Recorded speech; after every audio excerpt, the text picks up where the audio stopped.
There's something about forbidden magic that sends a shiver down the spine, an ancient whisper of power that defies the rules of the world as we know it.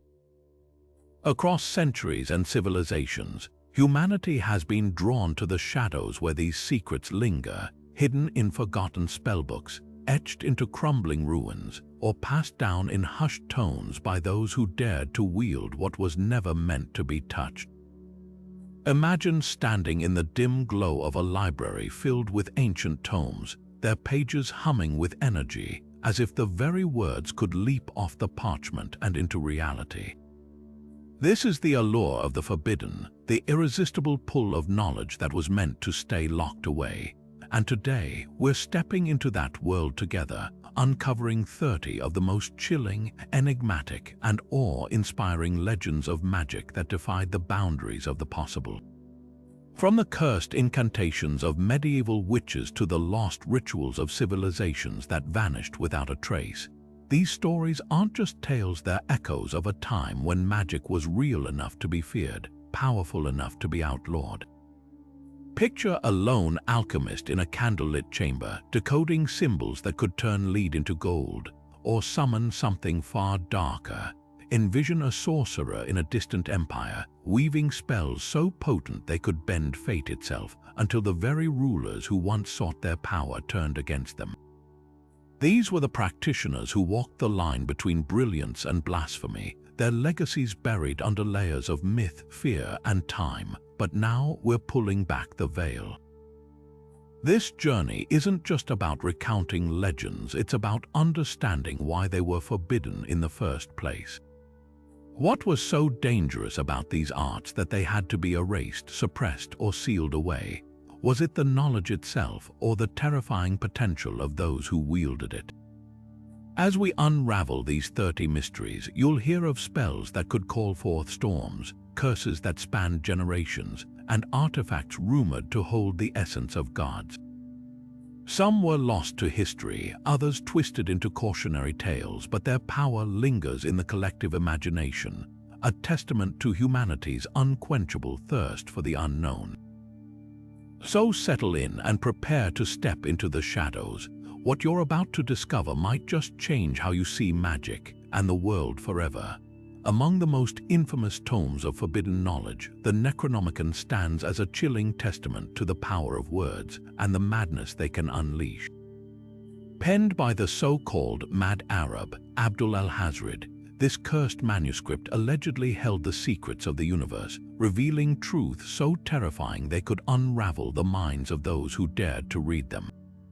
Al-Hazred himself met a grisly end, torn apart by invisible forces in broad daylight, or so the legends claim.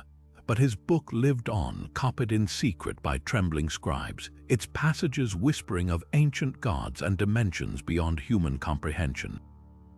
What makes the Necronomicon so unsettling isn't just its content, it's the way history and fiction blur around it. While H.P. Lovecraft immortalized the text in his horror stories, weaving tales of scholars driven to insanity by its pages, the line between myth and reality grows disturbingly thin. Medieval scholars in Constantinople spoke of a forbidden Arabic manuscript that caused feverish hallucinations, its readers babbling of eldritch shapes lurking in the corners of their vision.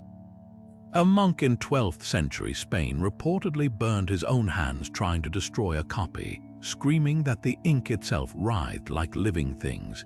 Even today, whispers persist of hidden editions tucked away in vaults or private collections, guarded by those who fear its power or crave it.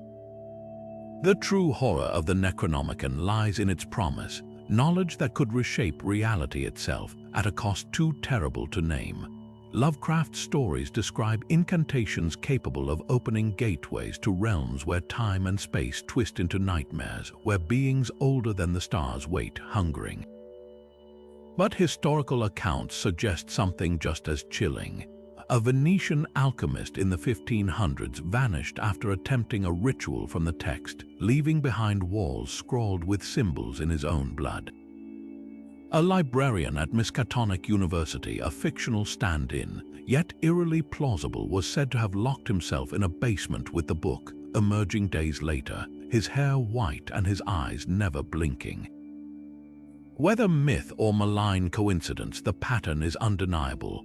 Those who seek the Necronomicon's secrets rarely return unchanged. Perhaps the most unsettling question isn't whether the book is real, it's why humanity keeps trying to make it so.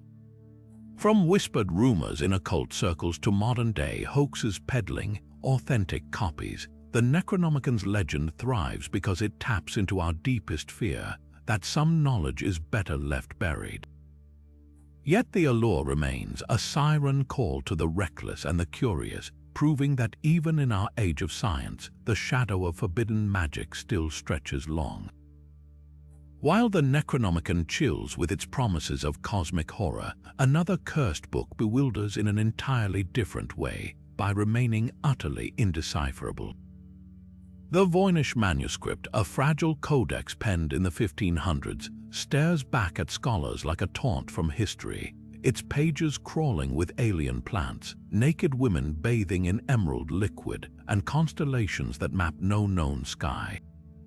Written in a script that defies every codebreaker's attempt, it's as if the author wanted their secrets to dance just out of reach forever. Some believe it's a pharmacopoeia of lost botanical magic, its sprawling illustrations depicting plants that could heal or poison with supernatural potency. Others see celestial blueprints in its astrological wheels, suggesting rituals timed to the movements of invisible stars, but the most unsettling theory, that the manuscript isn't a code at all, but a glimpse into another reality. The roots of its plants twist like veins, the rivers in its diagrams flow backward, and the women in its pages float weightlessly, as if the laws of physics simply don't apply. Consider the case of Wilfred Voynich himself, the book dealer who uncovered the manuscript in 1912. After years studying it, he grew convinced it was the work of 13th-century alchemist Roger Bacon, meant to conceal revolutionary knowledge from the church. Yet radiocarbon dating shattered that theory, placing the vellum firmly in the early Renaissance. Even stranger, chemical analysis revealed traces of an unknown compound in the ink, something modern science still can't replicate. Then there are the codebreakers, World War II cryptographers, NASA mathematicians, even AI. All failed to crack its cipher. Some who tried met eerie fates. Linguist William Friedman, who decoded Japanese war messages, spent his final years obsessively rewriting the same Voynich-derived symbols, convinced they held apocalyptic meaning. A Cambridge team in 2013 claimed partial success, linking the script to extinct Mexican dialects only for their findings to collapse under scrutiny, leaving the mystery intact. Perhaps the truth lies in the book's very impossibility. Unlike the Necronomicon's explicit horrors, the Voynich Manuscript's power is in what it refuses to reveal. Its pages mock our hunger for answers, proving some doors once opened might not lead anywhere we recognize, or worse, they might lead somewhere we were never meant to see. Deep in the vaults of Elizabethan England, where scholars whispered of alchemy and angels, one book stood above all others in its ability to haunt even the most brilliant minds, the Book of Soyga, a labyrinth of divine and dangerous knowledge. John Dee, the infamous court astrologer to Queen Elizabeth I, risked more than his reputation to unlock its secrets. He gambled his very soul. This wasn't just another grimoire, it was said to contain the true names of angels, words so potent they could command celestial forces or tear apart the fabric of reality. The manuscript's most notorious feature, the Adam and Eve tables, 36 grids of letters so baffling they resisted even Dee's genius. Each table stretched across the page like a puzzle carved from another world, its symbols shifting under scrutiny as if alive. Dee, a master of cryptography, spent sleepless nights tracing their patterns, convinced they held the key to communing with angels. But the deeper he ventured, the more the book seemed to fight back. Legend claims that during a seance, the Archangel Uriel himself warned Dee that the Soyga's secrets were not for mortal eyes, and yet the scholar couldn't resist. Centuries later, modern codebreakers still grapple with the Soyga's enigma. In 2005, mathematician Jim Reeds finally cracked a portion of its cipher, revealing that its tables followed a complex alchemical formula tied to planetary magic.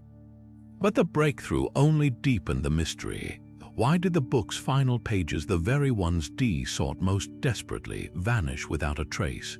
Why did its last known owner, occultist Elias Ashmole, write of a great light and a greater terror upon handling it? The Book of Soyga's true power may lie in its duality, a bridge between divine wisdom and mortal hubris. Unlike the Necronomicon's outright horrors or the Voynich Manuscript's silent taunts, Soyga dangles the promise of enlightenment just out of reach. Dee's own diaries hint at the cost. After years of obsession, he began seeing phantom scribbles in the margins of other texts, as if the book's curse had seeped into his vision. Today, the few surviving copies sit under lock and key, their pages humming with unanswered questions. Perhaps some knowledge isn't forbidden because it's dangerous, but because it changes you in ways you can't undo. Two books stand at opposite ends of forbidden magic spectrum, one reaching for the heavens, the other clawing into hell. The Sworn Book of Honorius, written in the 13th century, claims to channel power not from demons but from the divine itself. Its pages glow with celestial seals and angelic invocations, a stark contrast to the Grand Grimoire's infamous blood-red pact with Lucifer. One offers communion with the sacred, the other demands a bargain with the infernal. Yet both were hunted, burned, and whispered about in fear, proof that even the noblest forbidden knowledge carries a price. Honorius' work reads like a lost chapter of scripture rewritten by a mystic. Its magic hinges on purity, fasting, prayer, and elaborate rituals performed under specific lunar phases. The goal, to harness the seven heavens' power, casting spells with names like the Sword of Moses or the Seal of the Living God. Reconstructed pages reveal intricate geometric sigils, each line meticulously aligned to celestial movements. But there's a warning woven into the text: a single misstep, one impure thought, and the angels become wrathful. A 15th century monk's diary recounts attempting one of its rites only to collapse, his body covered in burns resembling divine script, as if heaven itself had branded him unworthy. Then there's the Grand Grimoire, a shadowy counterpart oozing with brutality. Unlike Honorius' asceticism, this text demands a visceral toll, a blood sacrifice, a dagger forged in fire, and a midnight pact signed with the magician's own veins. Its most notorious ritual, the Gift of Lucifer, where the practitioner offers their soul in exchange for a demonic familiar. A surviving fragment from the 1700s depicts the chilling moment of the pact, a woodcut showing a robed figure kneeling before a horned silhouette, their joined hands dripping crimson onto parchment. Historians note a grim pattern. Copies of the Grimoire often surfaced alongside missing persons cases. In 1824, a French farmer stumbled upon a hidden cellar containing the book, a rusted knife, and a child's bones arranged in a perfect circle. What's most fascinating isn't just their differences, but why both were equally feared. The Sworn Book's celestial magic threatened the Church's monopoly on divine connection, while the Grand Grimoire laid bare humanity's darkest bargaining. One promised transcendence, the other domination, yet both whispered the same dangerous truth: that power, whether holy or unholy, could be seized by those reckless enough to try. Perhaps that's the real forbidden knowledge, the realization that magic, in any form, is never just about spells. It's about who dares to rewrite the rules of existence. Buried in the chaos of post-revolutionary France, where empires rose and fell like stage curtains, one peculiar grimoire promised power not through angels or demons, but a chicken. The Black Pullet, surfacing in the shadow of Napoleon's conquests, is unlike any other occult text. Its central marvel, a mythical black hen capable of laying eggs filled with gold, a creature born not of nature but of intricate talismanic magic. At first glance, it reads like a fable, yet its pages pulse with esoteric symbols tying it to a darker, deeper current. the Egyptian revival craze that swept Europe, where every aristocrat and soldier suddenly craved the mystique of the pharaohs. The book's rituals are absurdly specific. To create the pullet, one must first gather 7 feathers from a crow that has never seen daylight, mix them with mercury and powdered emerald, then bury the bundle at a crossroads under a full moon. But it's the illustrations that reveal its true occult pedigree. Intricate talismans, each a geometric storm of crescents, serpents, and hieroglyphic-like sigils, mirror the designs found in Napoleon's own Egyptian expedition journals. After his army unearthed the Rosetta Stone, Paris became obsessed with repackaging ancient magic for modern ambition. The Black Pullet was part grimoire, part geopolitical artifact, a relic of Europe's feverish belief that Egypt's secrets could be looted and repurposed like its obelisks. Yet the pullet's magic had a sinister edge. Unlike noble alchemy or angelic invocations, its spells thrived on greed. One passage instructs the reader to wear a talisman etched with the Eye of Typhon, a deity associated with chaos, while whispering incantations to bind the spirit of the earth to your will. Historical accounts suggest why this might have unnerved authorities. In 1810, a bankrupt silk merchant in Lyon allegedly used the book's rituals only to be found weeks later in his locked workshop, his body surrounded by half-drawn gold coins, his fingers fused to the talisman he'd worn. Whether accident or occult retribution, the message was clear. Some treasures come with strings attached. What makes the Black Pullet endure isn't just its lore, but its irony. Written during an era of upheaval, it offered stability through absurdity, a get-rich-quick scheme wrapped in mystical pomp. Yet the few surviving copies, their pages smudged from frantic fingertips, hint at a desperation deeper than gold lust. In a world where revolutions toppled kings overnight, perhaps the real magic was the illusion of control. The Pullet's readers didn't just want wealth. They wanted a system where incantations guaranteed outcomes, where chaos could be tamed with the right sigil. That delusion, more than any golden egg, might be the most forbidden knowledge of all. The 6th and 7th books of Moses slithered into the occult underground in the 1700s, wrapped in an air of forbidden revelation. Purportedly lost scriptures of the biblical prophet, these texts were actually a patchwork of Kabbalistic magic, Christian mysticism, and medieval grimoires, yet their influence stretched far beyond European libraries. Within their pages, elaborate seals swirl like celestial blueprints, each claiming to command angels, cure plagues, or bend destiny itself. One particularly striking symbol, the Seal of Moses, resembles a labyrinth of Hebrew letters encased in concentric circles, said to shield its bearer from all malice. Another, the Pentagram of the 7 Archangels, weaves their names into a star so potent that legend claims merely tracing it in the air could banish demons. But the real controversy lies in the book's afterlife. When enslaved Africans were torn from their homelands, some carried fragments of these spells, not as foreign texts but as tools fused with their own spiritual traditions. In Haitian Vodou and Louisiana Hoodoo, adapted symbols from the 6th and 7th books appeared in protective charms and mojo bags. A version of the Seal of Solomon resurged as a ward against evil spirits, etched onto doorways with brick dust and hyssop.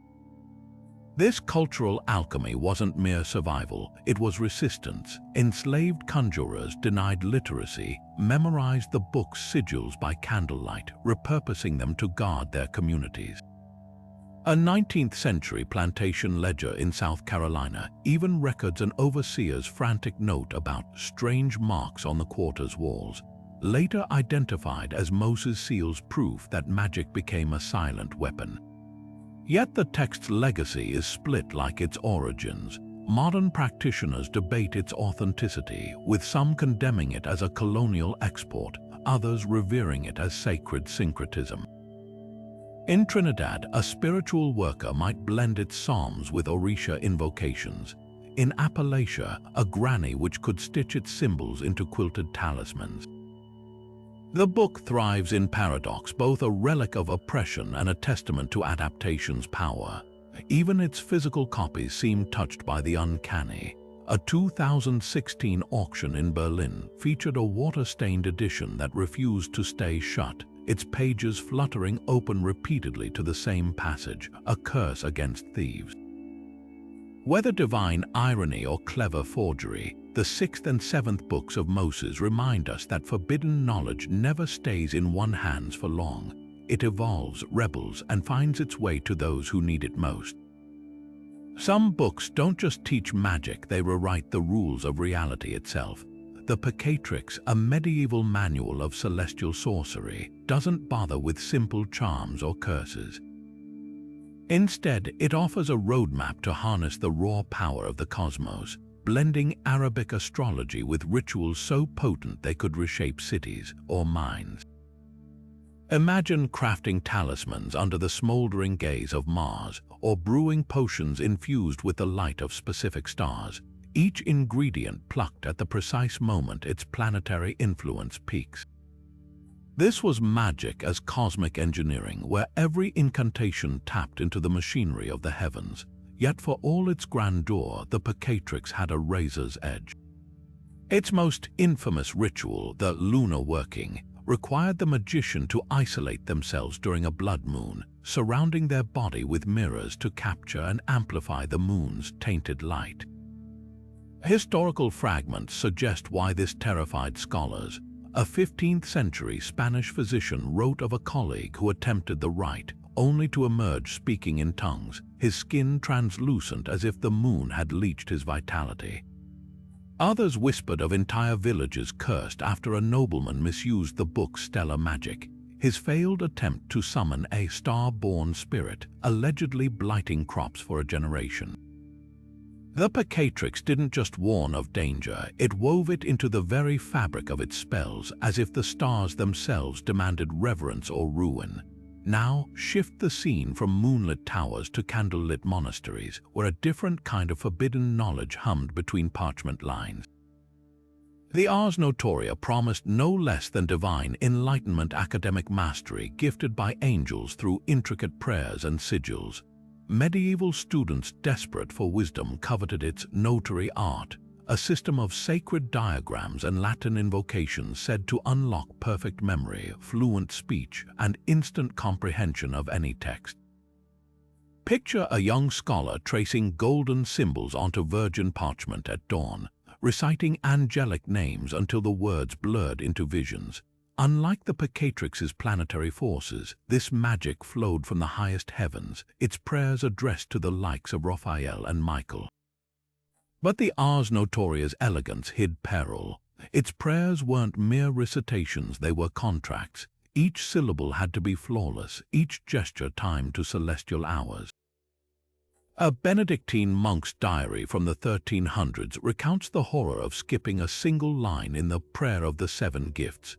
His mind, once sharp, began unraveling, memories slipping like sand until he forgot his own name.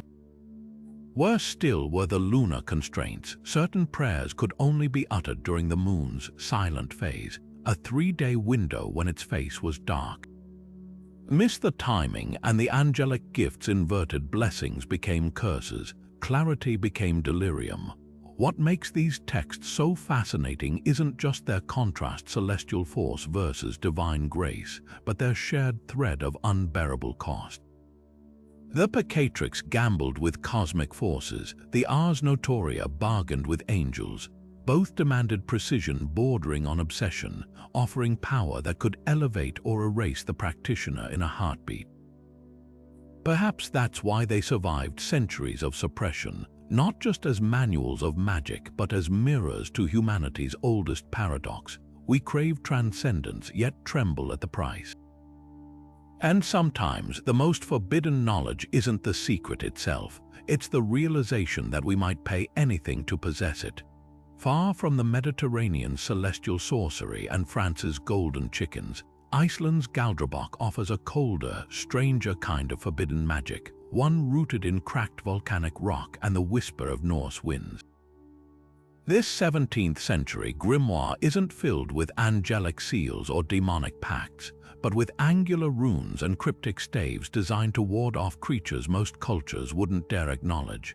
Elves that sour milk, invisible Tilbury that slither from graves to steal wool, and night walkers who press their weight onto sleepers' chests until they gasp for dawn.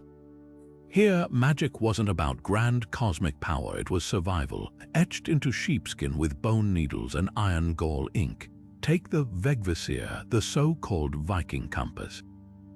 Unlike the delicate sigils of European grimoires, this stave is all bold lines and intersecting axes, meant to guide travelers through storms so thick the gods themselves couldn't see through them. But its power came with a catch. It had to be drawn in blood mixed with rainwater, then hidden in the lining of a hat, a secret kept even from one's own shadow. Another stave, the Gapaldur, resembles a pair of hooked talons. Wrestlers would carve it into their heels before matches, believing it anchored them to the earth with the grip of a troll. Yet the most haunting might be the Tilbury's cross, a twisted symbol used to stop the aforementioned wool thief. A creature born when a woman recited a dark rhyme over a rib bone, wrapping it in wool and hiding it under her left breast until it came alive. The Galdrabox counter ritual: carve the cross into a loaf of bread, feed it to the creature, and watch as its own stolen wool unravels from its guts. What makes these spells so fascinating isn't just their strangeness, but their intimacy. These weren't rituals for scholars or nobles. They were folk magic passed between farmers and midwives. A stave to stop bleeding might be scratched onto a butter knife, a rune to calm a storm etched into a fishing boat's hull. Even the book's physicality reflects this practicality. Unlike the gold-leafed grandeur of the sworn Book of Honorius, the Galdrabox is small, its pages stained with tallow candle drips and what might have been mead. Historians note marginalia in shaky hands editions from owners who likely couldn't read Latin but trusted these symbols to guard their sheep, their sleep, their sanity against Iceland's endless winter nights. And then there are the elves. While other cultures dismissed them as fairy tales, Iceland's magic took them deadly seriously. The Alfagaldur stave, a series of interlocked diamonds, was used to ward against Huldufólk, hidden people who'd curse plows to break or lure children into rocks. Builders to this day consult elf experts before road construction, lest they disturb their homes. The Galdrabox spells treat these beings not as whimsy but as predators. One instruction demands drawing a stave in birch sap on the threshold, then sprinkling crushed snail shells, a barrier elves allegedly couldn't cross without screaming. Perhaps the Galdrabox's true power lies in its refusal to differentiate between the mundane and the magical. A stave to protect cows sits beside one to bind a lover's will. A cure for toothache shares a page with a curse to summon nightmares. In a land where geysers spewed hellish steam and the northern lights danced like ghosts, magic wasn't esoteric, it was as necessary as a sharp axe or a full larder. And that's what made it forbidden. When Denmark tightened its grip on Iceland in the 1600s, these practices were outlawed not because they challenged religion, but because they represented defiance, a way for people to reclaim control in a world where nature and colonizers conspired against them. The Galdrabox survives as a rebellion, its runes still humming with the stubbornness of those who'd rather carve spells into driftwood than kneel to kings. Buried beneath the vaulted ceilings of medieval monasteries where monks chanted hymns by day, a far darker kind of whispering took place after dusk. The Voynich Manual, a 15th century grimoire penned in meticulous Latin, wasn't the work of some rogue sorcerer. It was crafted by clergy, men who'd sworn oaths to God but couldn't resist dipping their quills into the ink of the forbidden. This wasn't just a book of spells, it was a manual of demonic coercion, a step-by-step guide to bending angels and devils alike to the magician's will. And its most chilling section, a collection of love spells so potent, so morally inverted, they blurred the line between devotion and damnation. Picture a young priest, his hands shaking as he traces the book's instructions under candlelight. To summon an amatory spirit, he must inscribe a woman's name on a lead tablet alongside a string of corrupted psalms, then bury it where her shadow falls at midnight. The manual assures him the target will become consumed by passion within 3 moons, but there's a footnote in faded ink warning of side effects. A marginal note in one surviving fragment recounts a case from 1482, a Bavarian noblewoman who, after such a spell, allegedly tore out her own hair, screaming that something cold and whispering now lived inside her chest. The church's reaction was swift and brutal. Every copy they uncovered was fed to the flames, not just because it trafficked with demons, but because it exposed a hypocrisy they couldn't stomach. Here were men of the cloth practicing magic more twisted than anything village witches stood accused of.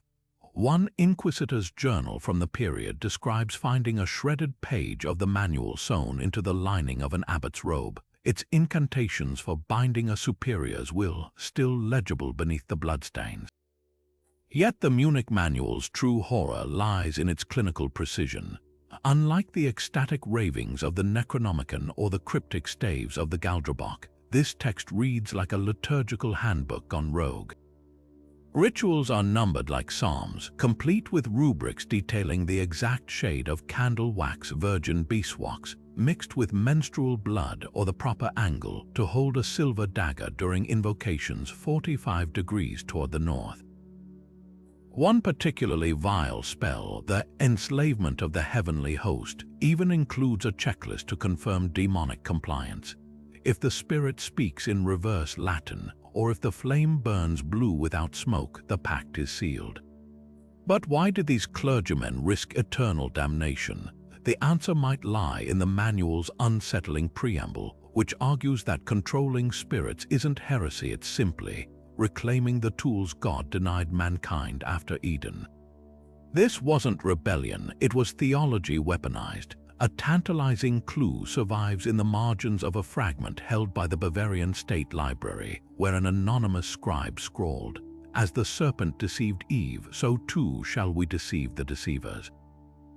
The few pages that escape the bonfires tell a story far darker than mere witchcraft.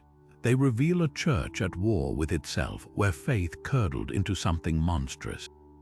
And perhaps that's why the manual had to burn. Not because it summoned demons, but because it proved how easily holy men could become the very monsters they exorcised. The red dragon slithers through the annals of forbidden magic with a brutality that makes other grimoires seem almost genteel. This 17th century French text, bound in cracked leather the color of dried blood, doesn't bother with celestial harmonies or angelic seals. It goes straight for the throne of hell itself.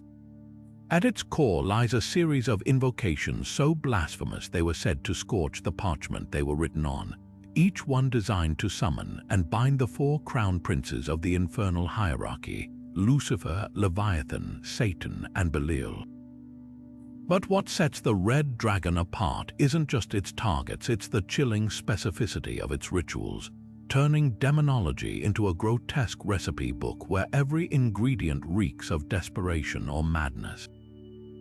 Take the infamous treasure-finding rite, a ritual wrapped in whispers of unspeakable crimes.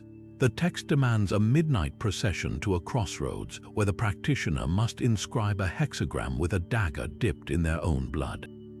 Then comes the most contested line, the sacrifice of a creature untainted by reason, a phrase historians argue was a coded reference to a child. Trial records from the Lyon witch trials of 1634 describe a farmer's confession, later retracted under torture, claiming he'd unearthed gold after burying a stillborn calf at the ritual's center. But darker rumors persist. A marginal note in one surviving copy, scribbled in a shaky hand, reads, "The innocent's cry opens the earth," followed by an ominous smear that might have been ink or something else entirely. What makes the red dragon so unsettling isn't just its content, but its lingering cultural shadow. During the French Revolution, Jacobins were accused of using its rituals to summon the spirit of rebellion, with pamphlets claiming Robespierre kept a copy hidden in his coat. In Haiti, colonial priests blamed slave revolts on stolen fragments of the text, though scholars now recognize this as propaganda to justify crackdowns. Yet the book's most enduring legacy might be its psychological toll. Occultist Eliphas Lévy wrote in 1854 of encountering a defaced copy in a Parisian asylum, its margins filled with frantic sketches of the same recurring figure, a winged child with empty eyes labeled the price. Perhaps the Red Dragon's true horror lies in its bluntness. Unlike the Picatrix's celestial calculus or the Munich manual's clerical doublespeak, this grimoire strips away all pretense. Its magic isn't about enlightenment or even power. It's a scream into the void, a gamble that the darkest forces might spare you if you offer them something worse. And that's why it still haunts us, because in its pages the forbidden isn't hidden behind layers of mystery. It's laid bare, whispering a question we're terrified to answer. What would you sacrifice to get what you crave? The Black Raven Grimoire doesn't just whisper of magic, it hisses of war. Unearthed in a Bavarian monastery's hidden compartment in the 1800s, this German text's most infamous section details the chilling, invisible army ritual, a rite said to summon spectral soldiers bound to the caster's will. But what sets it apart from other military magic is its eerie overlap with one of Europe's oldest legends. The Sleeping Knights of Frederick Barbarossa, the medieval emperor prophesied to rise from his mountain tomb and restore Germany's glory. The grimoire's instructions mirror the myth with unsettling precision, calling for a midnight vigil at a crossroads where the raven's shadow points north, followed by the burial of an iron sword wrapped in birch bark, a known folk charm to awaken the dead. The diagrams are where the text takes a bizarre turn. Unlike traditional pentagrams or angelic seals, the pages are strewn with what appear to be raven footprints, each claw mark intersecting at odd angles to form a sprawling, asymmetrical grid. Modern occult scholars note these resemble the Totenweg symbols found on ancient Germanic burial stones, path markers meant to guide spirits. But the Black Raven adds a sinister twist. The footprints must be drawn not with ink, but with a mixture of crushed raven bones and vinegar, then smeared across parchment while reciting names lifted straight from Barbarossa's historical retinue. One fragment even lists a supposed incantation to unseal Kifhiusa, the mythical mountain where the emperor slumbers. Historical accounts suggest why this text terrified authorities. In 1723, a defrocked priest near the Kifhiusa range was accused of using the ritual to rouse a host without faces. Though trial records ambiguously note the witnesses' descriptions shifted between spectral knights and a great flock of ravens that spoke in men's tongues. The grimoire itself seems to acknowledge this duality. A marginal gloss warns that the army's form reflects the caster's soul. Pure hearts might summon heroic shades, while the corrupt risked conjuring something cloaked in feathers and hunger. Perhaps most haunting is the book's afterlife in modern conflict. Occult researchers tracked a stolen copy to a Berlin bunker in 1945, where SS mystics reportedly attempted a mass invocation as Soviet forces closed in. Whether by coincidence or curse, survivors described an uncanny phenomenon in the battle's aftermath. Ravens swarming the bunker's wreckage, their cries echoing in cadence like marching boots. The Black Raven's true power may lie in its blurring of legend and longing a spell that doesn't just summon soldiers, but the very idea of an empire that never dies. And that's a magic far harder to banish. The Enchiridion of Pope Leo Roman III presents a paradox wrapped in sacred parchment, a book of protection so holy it was said to repel demons, yet so feared by the Church that owning a copy could land you in the dungeons of the Inquisition. Legend claims this tiny tome, small enough to hide in a bishop's sleeve, contained prayers and sigils gifted to Charlemagne by Pope Leo himself in the year 800. Its power lay in simplicity, an array of crosses, hexagrams, and Latin invocations designed to form an impenetrable shield around the bearer. One particularly potent symbol, the Leo Triad, wove 3 interlocking rings around the names of the Trinity, said to dissolve curses on contact. But here's the twist. The Enchiridions' magic wasn't passive. It didn't just defend, it allegedly struck back. A 12th century chronicle tells of a Norman knight who wore the book's central charm into battle, only for his enemies' swords to shatter mid-swing as if hitting an invisible wall, their blades splintering like glass under a hammer. Yet the Vatican's relationship with the text was anything but straightforward. While it bore a pope's name and brimmed with Christian imagery, the Enchiridions' method strayed perilously close to the sorcery the Church condemned. Its rituals required precise timing. Certain prayers only worked when recited under a waning moon, a detail that raised eyebrows among theologians. Even its physical construction blurred the line between devotion and magic. Surviving fragments reveal pages infused with consecrated salt and iron filings, materials more commonly found in folk amulets than missals. Perhaps that's why, despite its divine pedigree, the book slipped into shadow. By the Renaissance, it circulated in clandestine copies among nobles and mercenaries, its protective powers twisted into talismans for gambling dens and illicit duels. A notorious engraving from 1589 shows a disgraced cardinal clutching the Enchiridion as demonic hands claw at his robes, proof that even holy armor could rust in the wrong hands. Now shift the scene from sacred shields to something far more audacious, a grimoire that didn't just ward off demons, but commanded them like generals marshalling troops. The Heptameron, attributed to the 13th century scholar Peter d'Urbano, is a masterclass in precision, its pages dissecting demonology into a chillingly systematic art. Unlike the Enchiridions' generalized protections, this text maps out exactly how to summon and bind the rulers of each planetary sphere, complete with astral timetables and geometric traps. Its most infamous diagram, the Circle of Pacts, a 7-layered labyrinth of Hebrew names, angelic seals, and elemental symbols designed to corral infernal forces like cattle. Reconstructing this circle reveals the Heptameron's terrifying elegance.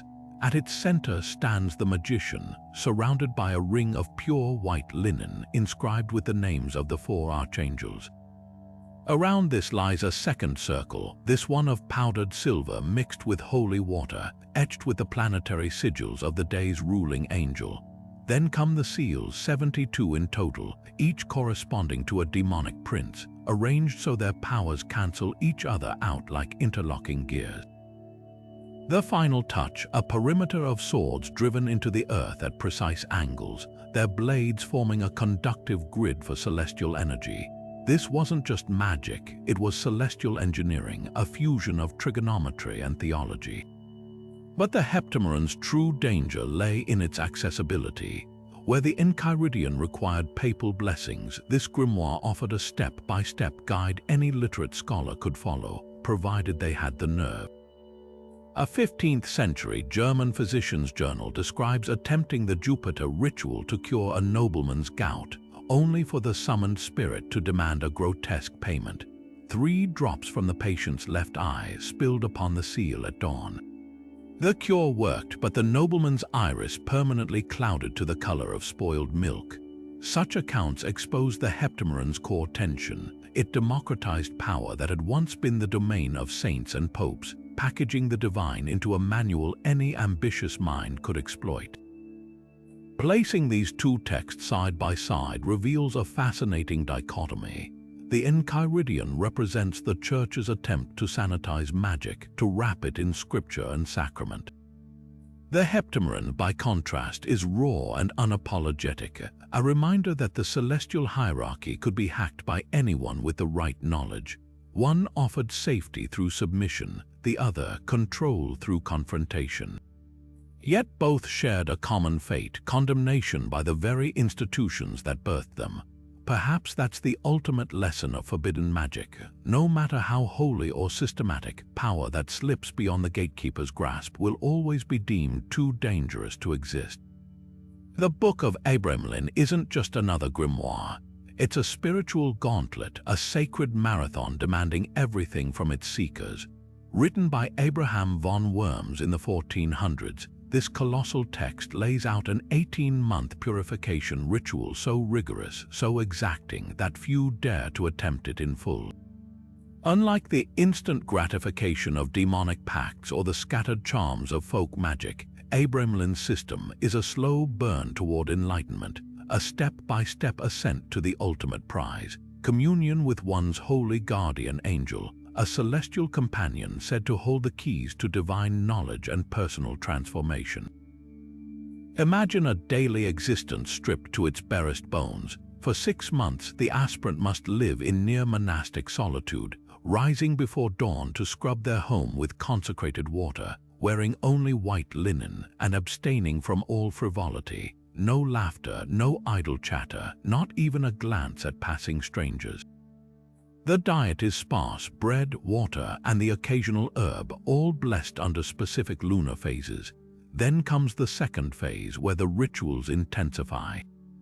Twice daily, the practitioner must anoint their body with oils infused with myrrh and cinnamon, their fingers tracing sacred Hebrew letters onto their skin while reciting psalms backward to invert the soul's impurities. The goal: to scour the psyche raw, purging every distraction until only the purest vessel remains, ready to receive the angelic visitation. Modern practitioners who have walked this path describe the ordeal with a mix of reverence and exhaustion. Sarah Lawless, a contemporary occultist who completed the ritual in 2014, recounts the moment her holy guardian angel finally manifested, not in a blaze of light, but as a quiet presence that rewired her senses. For months afterward, she claims to have experienced synesthesia, tasting colors and hearing the hum of electricity in her bones. Another practitioner, Miguel Serrano, abandoned the ritual after 11 months when his dreams became so vivid they bled into waking life, leaving him unable to distinguish between prayer and hallucination. These accounts hint at Abramelyn's central paradox: the very rigor meant to purify can also unravel. Yet the book's true genius lies in its maps, not just metaphorical but literal. Abraham von Worms included detailed diagrams of celestial realms, each labeled with the names of angelic gatekeepers and the spiritual tariffs required for passage.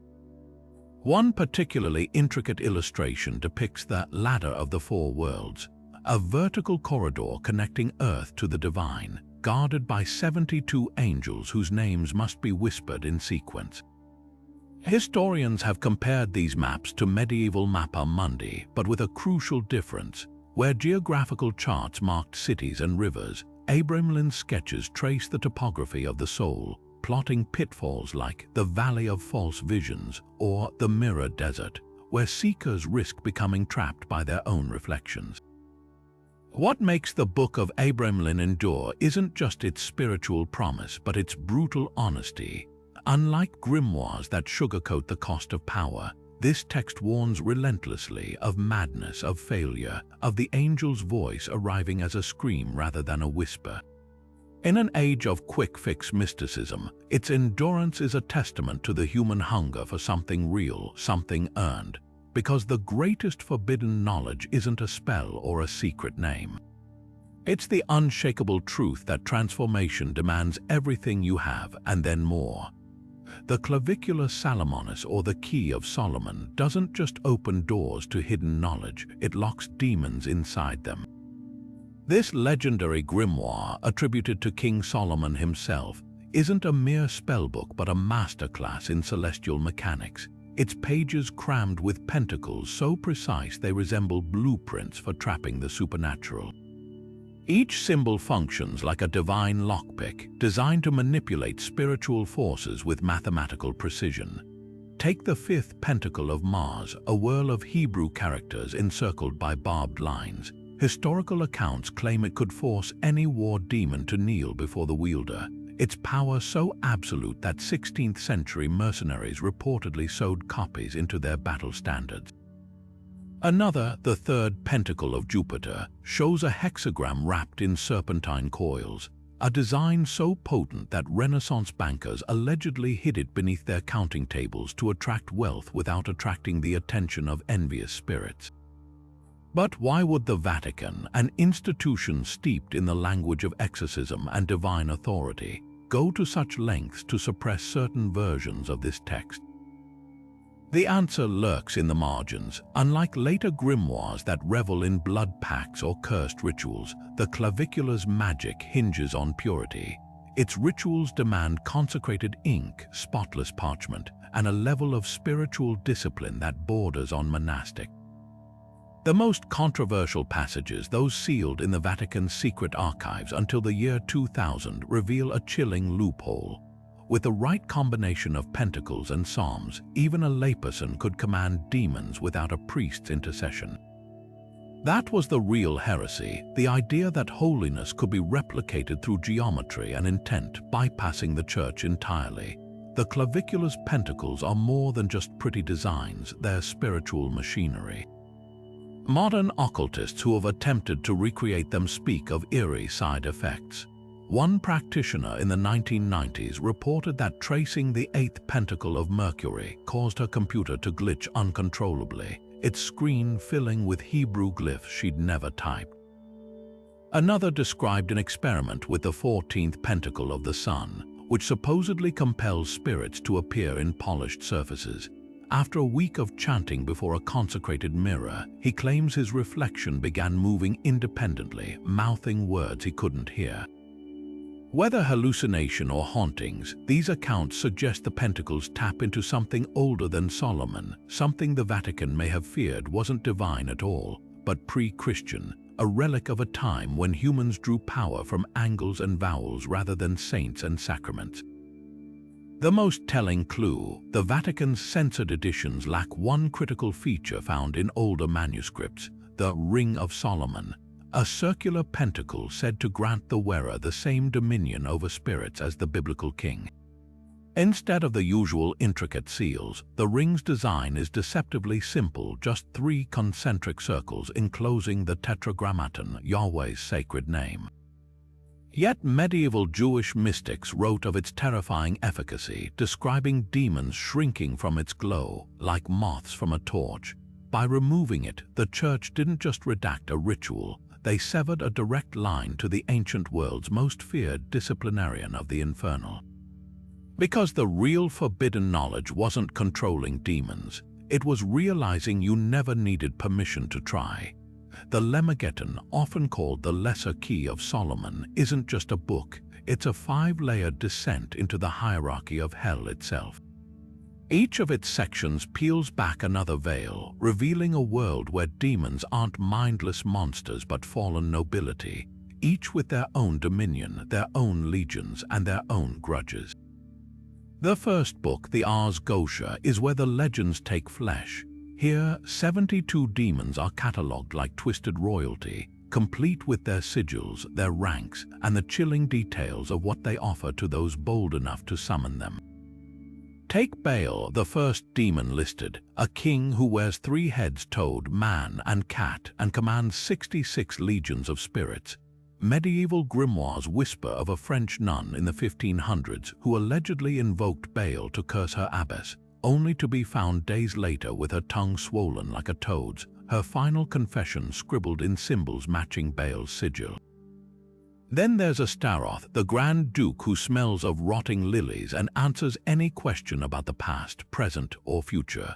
A notorious case from the Spanish Inquisition involves a scholar who summoned Astaroth to uncover lost Roman texts only to speak in perfect, unlearned Latin for the rest of his life, his breath carrying the stench of decay no medicine could erase. But the Lemmageddon's second book, the Ars Goetia, shifts the tone from domination to diplomacy. These 31 spirits aren't demons in the traditional sense, they're aerial beings tied to the winds and the stars who demand intricate courtesies. To summon the Duke Barmiel, for instance, you must inscribe his sigil on silver during a waxing moon, then offer a blend of myrrh and honeysuckle.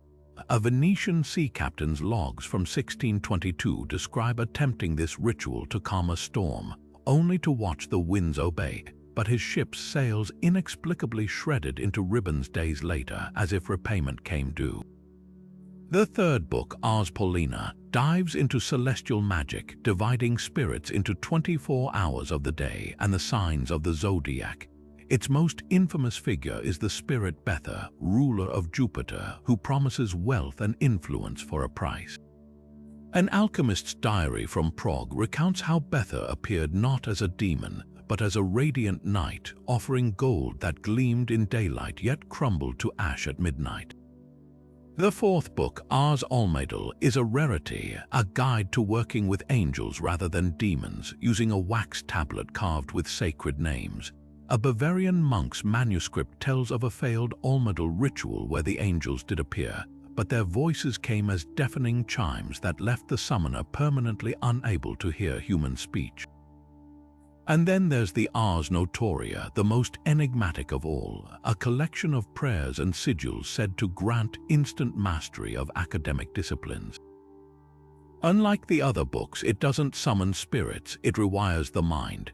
A Cambridge scholar in the 1700s claimed to have memorized the entire Notoria after 3 months of practice, only to lapse into sudden, uncontrollable glossolalia, speaking in tongues his colleagues identified as a mix of ancient Phoenician and something older than Babel. What makes the Lemmageddon so compelling isn't just its content, it's the pattern that emerges across its 5 books. From the Gaucher's brute force demonology to the Notoria's mental alchemy, each section reflects a different facet of humanity's hunger for control. Whether commanding hell's aristocracy or bargaining with celestial powers, the Lesser Key offers the same dangerous promise: knowledge without limits, power without permission.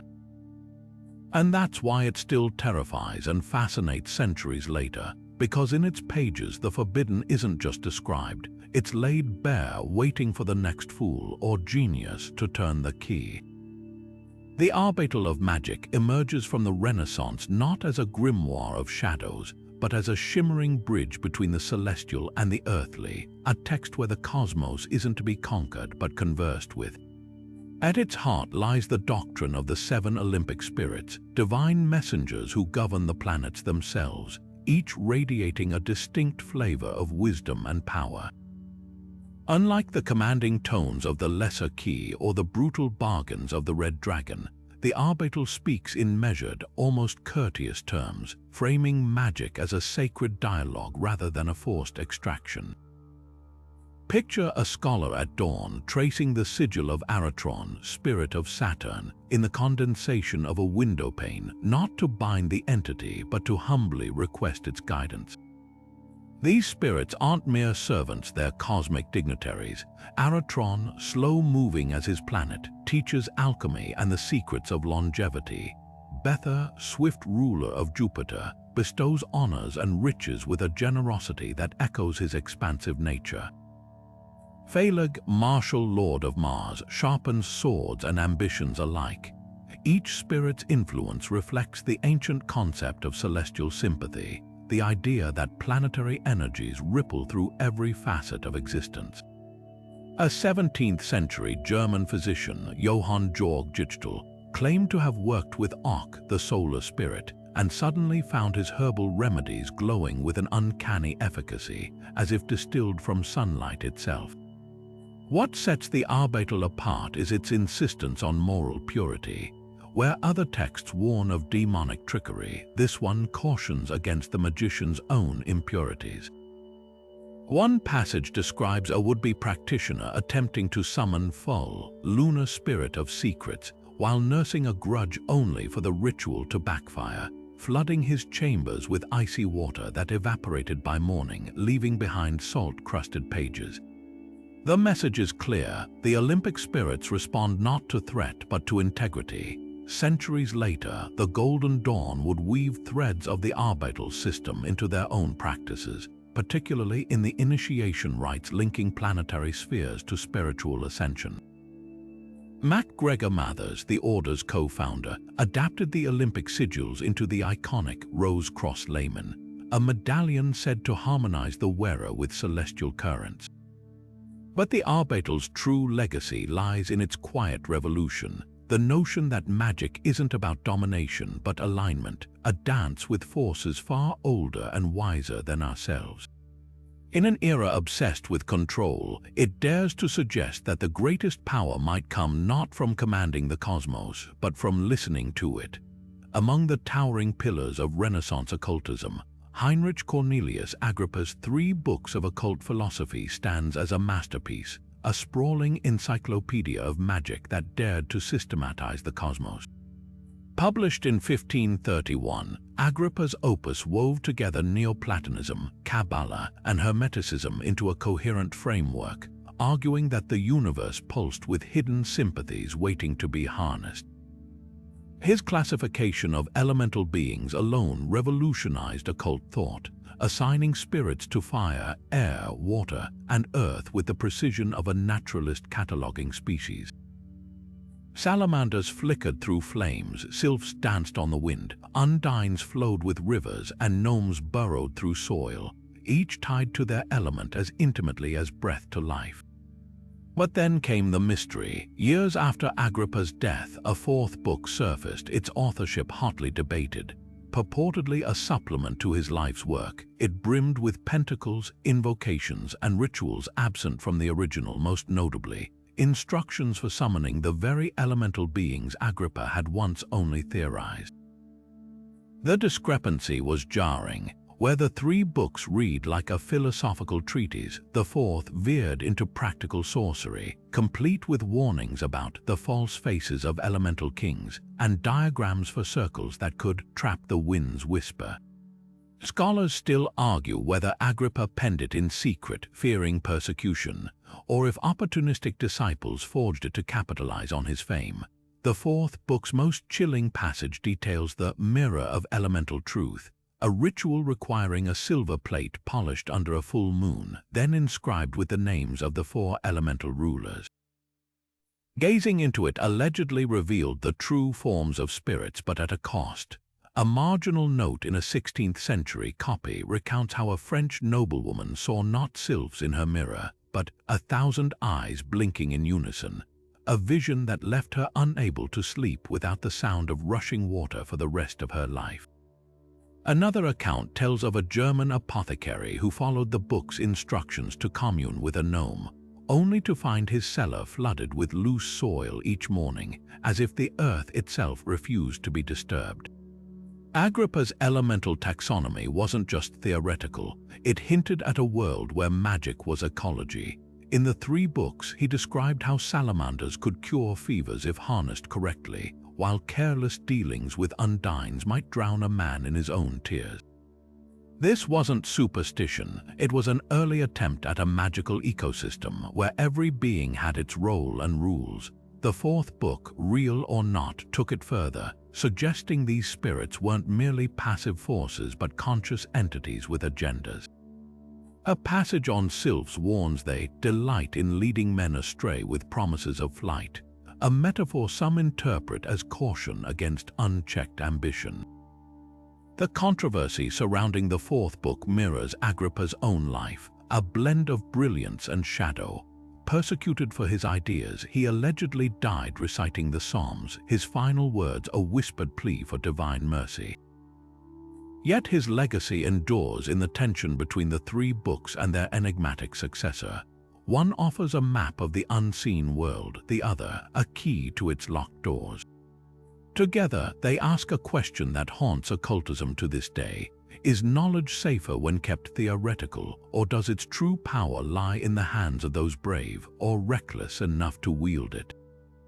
The sacred magic of Abramelin the Mage whispers not in Latin or German, but in the gematria-studded tongue of medieval Jewish mysticism, a world apart from the Christianized version that would later grip European occultists.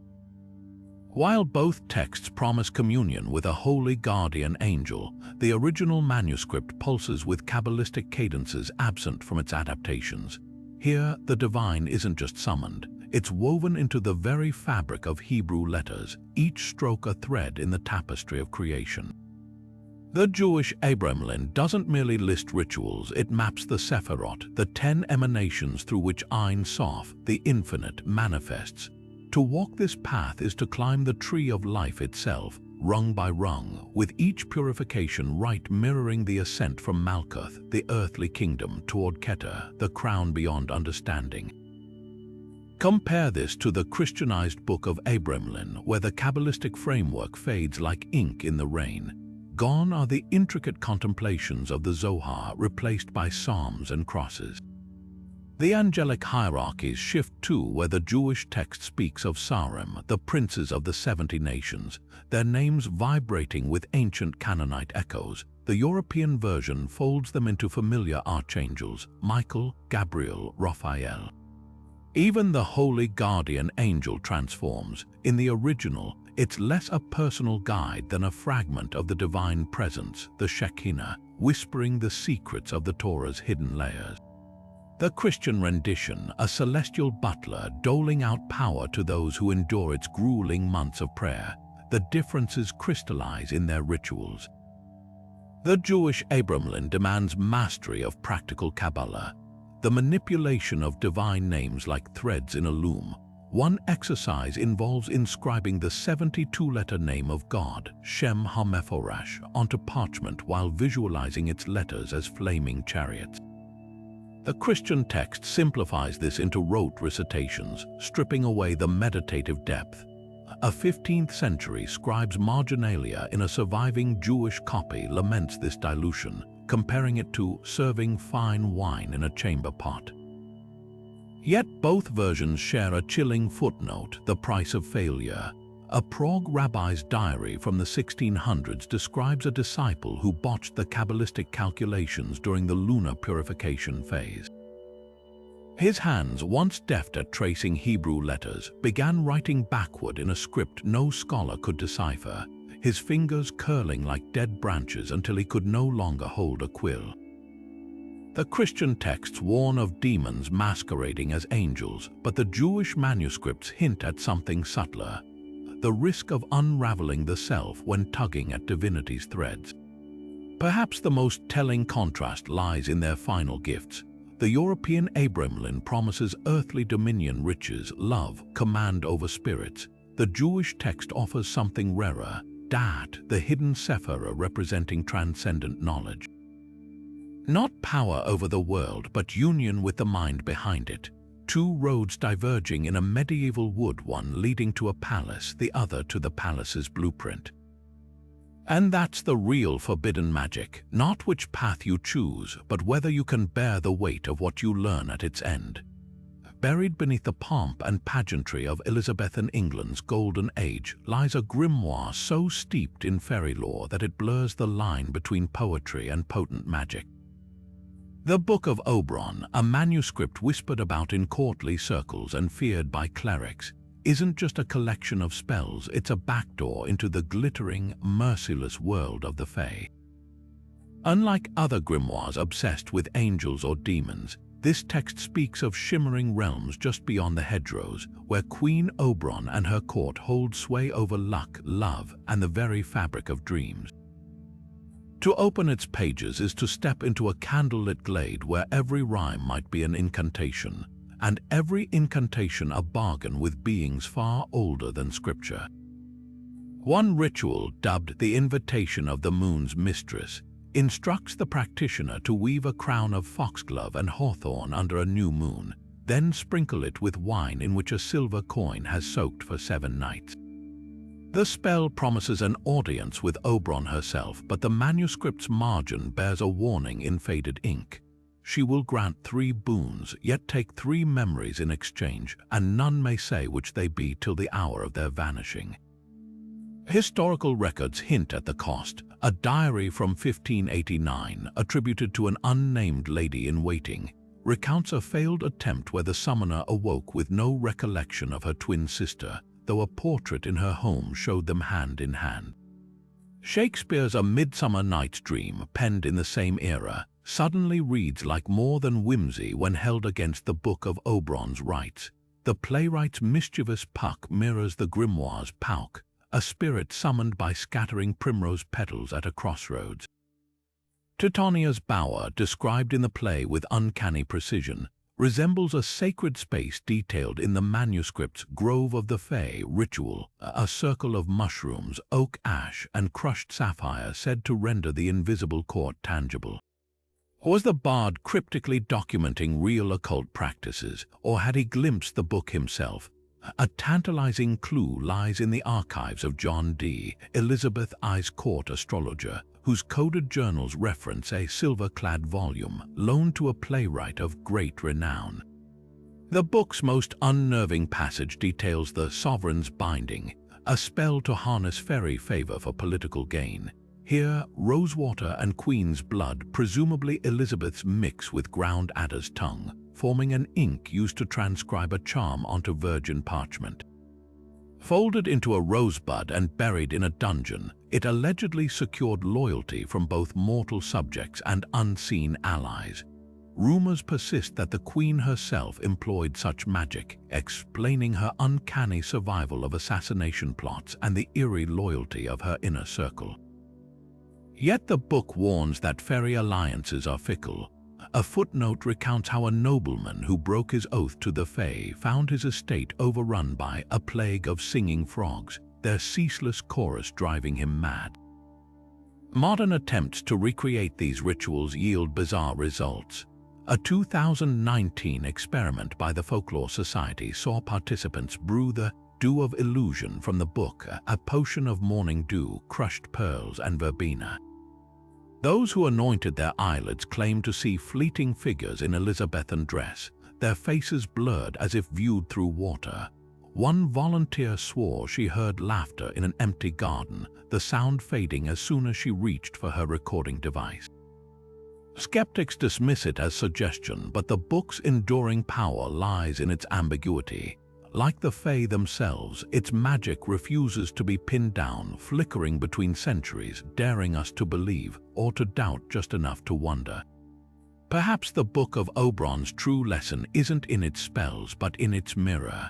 Elizabethan England, for all its roughs and reverence, was a world where the veil between realms felt thin. In an age before streetlights, when every shadow might hide a sprite or spectre, magic wasn't escapism, it was ecology. The Grimoire survives as a testament to that fragility, a reminder that the Fae don't vanish when we stop believing. They simply wait, smiling, for someone reckless enough to whisper their names again. The Hygromanteia lurks in the shadow of its famous descendant, the Key of Solomon, like a forgotten ancestor whose whispers still echo through the centuries. This Byzantine grimoire, likely compiled between the 6th and 9th centuries, pulses with a raw, unpolished power that later ceremonial magic would attempt to tame. Where Solomon's key presents an orderly hierarchy of pentacles and planetary hours, the Hygromanteia sprawls with the urgency of a survival manual penned by scholars who believed demons lurked in every shadow. Its pages crackle with techniques distilled from Greek, Coptic, and Jewish traditions, less a unified system than a toolkit for those desperate enough to wrestle the divine with bare hands. At the heart of its arsenal lies the Sword of Moses, a ritual so potent it bypasses angelic intermediaries entirely. Unlike later exorcisms that rely on holy water and crucifixes, this technique requires the magician to inscribe 7 Hebrew names of God onto a virgin blade, traditionally a short sword or sickle using ink mixed with myrrh and crushed lapis lazuli. The wielder then traces an elaborate pattern in the air while reciting a chant derived from the Testament of Solomon, each syllable said to vibrate at a frequency that forces demons to reveal their true forms. A 10th century monk's chronicle describes an exorcism in Constantinople where the sword ritual allegedly caused a possessed nobleman to vomit a nest of living serpents, their scales black as burnt parchment before they dissolved into smoke. Modern practitioners note the eerie similarity between these incantations and certain Kabbalistic vowel permutations, suggesting the Byzantines may have preserved fragments of Temple-era Jewish magic lost to mainstream tradition. Yet the Hygromanteia's true innovation lies in its weather magic. Where later grimoires focus on personal power, this text offers entire liturgies for manipulating the elements, blurring the line between prayer and sorcery. The Prayer of the Cloud Chariot, for instance, combines Psalm 18 with a string of divine names written on fig leaves and buried at a field's four corners. Done correctly under a waning moon, it promises to summon rain within 3 days, a life-saving technique in drought-stricken Anatolia.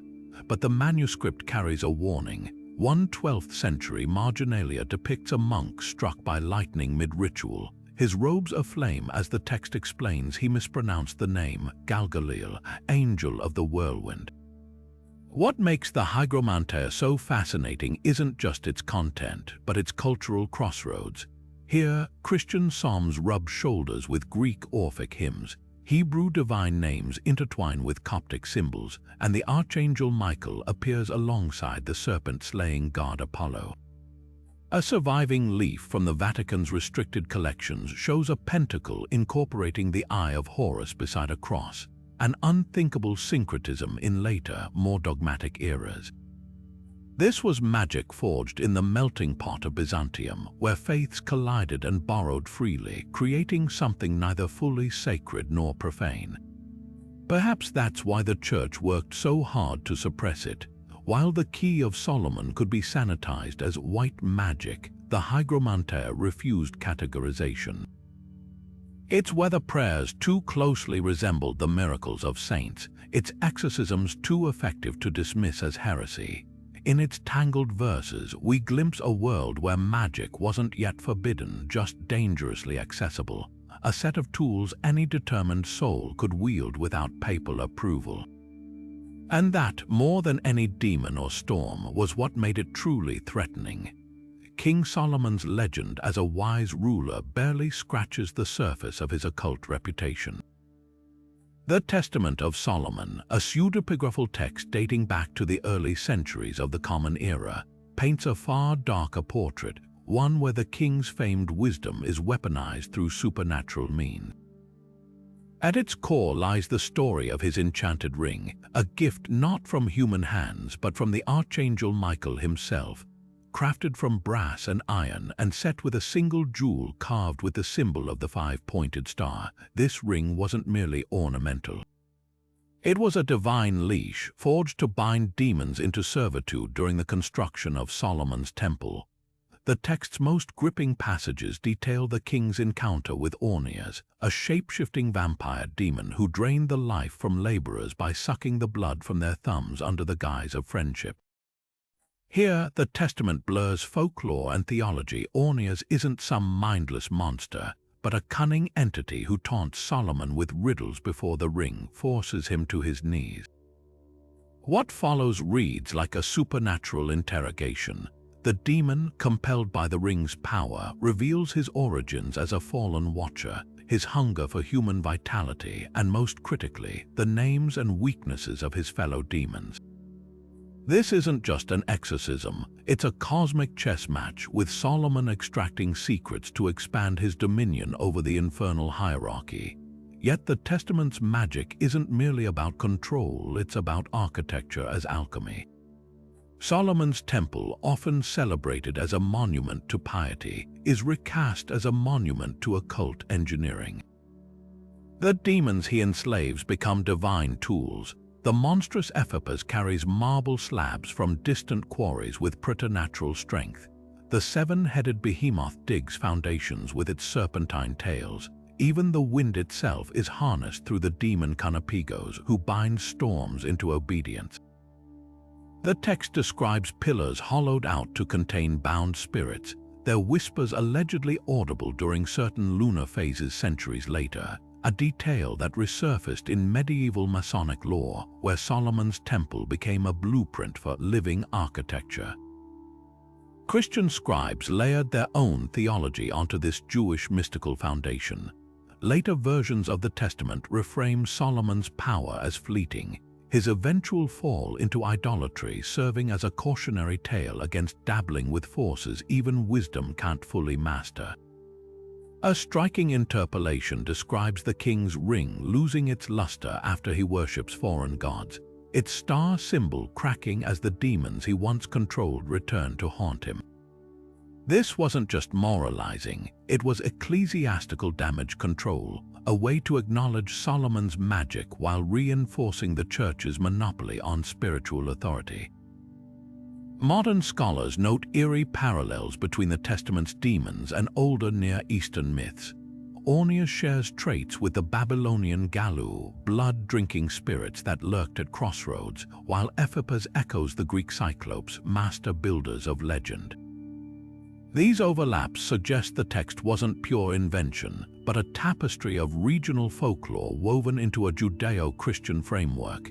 Even the ring's design finds echoes in Islamic traditions, where Solomon sealed the hexagram, not the pentacle, appears on talismans to this day. Perhaps the Testament's most enduring legacy is its question: was Solomon a holy exorcist or the first great occultist? The text walks this razor's edge, portraying his feats as divinely sanctioned yet teetering on hubris. When he commands the demoness Onoskeles, a seductress with donkey legs who dwells in caves, to spin endless cords for the temple's curtains, the symbolism is palpable. Even the most debased forces are coerced into divine service. But the subtext whispers darker. A line from the Coptic version warns that the rope made by night unravels at dawn, hinting that such compulsions are temporary. Magic, the text suggests, can bend demons but never truly break them, a lesson Solomon learns too late. Fragments of this legend persist in unexpected places. Gnostic amulets from Alexandria depict the ring's star alongside Christian crosses. Ethiopian magical scrolls invoke Solomon's name to replicate its power. Even Hollywood's genie-trapping lamps owe a debt to this ancient trope of binding spirits into objects.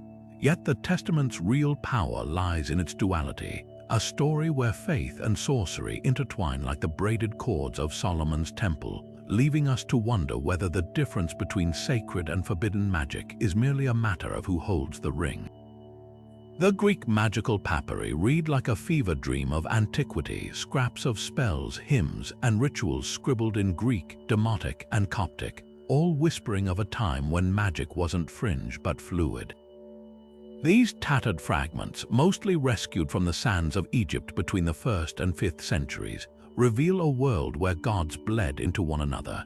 Egyptian Thoth merges with Hermes, Jewish angels rub shoulders with Greek daemons, and Mithras, the Persian sun god, strides through invocations like a cosmic conqueror. This wasn't chaos, it was alchemy, the desperate, brilliant scramble of a multicultural society trying to hack the divine. Take the infamous vampire love spells, where passion twists into something darker. One papyrus instructs the lovelorn to craft a wax figurine of their desire, pierce it with 13 needles, and bury it near a grave at midnight, all while reciting a hymn to Hecate. The logic is visceral. Just as the dead hunger for the living, so too can longing be weaponized. But these weren't just creepy dolls, they were cosmic wiretaps. The figurines often bore inscriptions like "Tie her nerves, her breath, her thoughts to me," blending medical terminology with metaphysical bondage. A 2nd century curse tablet found in Alexandria adds grisly detail. The practitioner had wrapped the doll in strands of their own hair, then soaked it in menstrual blood, a cocktail of biological sympathy meant to bypass free will entirely. Then there's the Mithras liturgy, a shimmering outlier in the papyri's mosaic of madness. Unlike the transactional spells, this ritual is a full-blown astral odyssey, guiding the soul through 7 celestial gates guarded by flame-breathing gods. To modern eyes, it reads like an ancient psychedelic manual. The initiate drinks a potion of saffron and myrrh, then visualizes their spirit rising through a series of increasingly radiant realms until they stand before Mithras himself, who breathes immortal fire into their mouth. The parallels to near-death experiences are uncanny tunnels of light, disembodied voices, the sense of being remade. A 4th century version even instructs the magician to hold their breath until stars burst behind their eyelids, a technique shamans still use today to induce trances. What makes these papyri so unsettling isn't their strangeness, but their familiarity.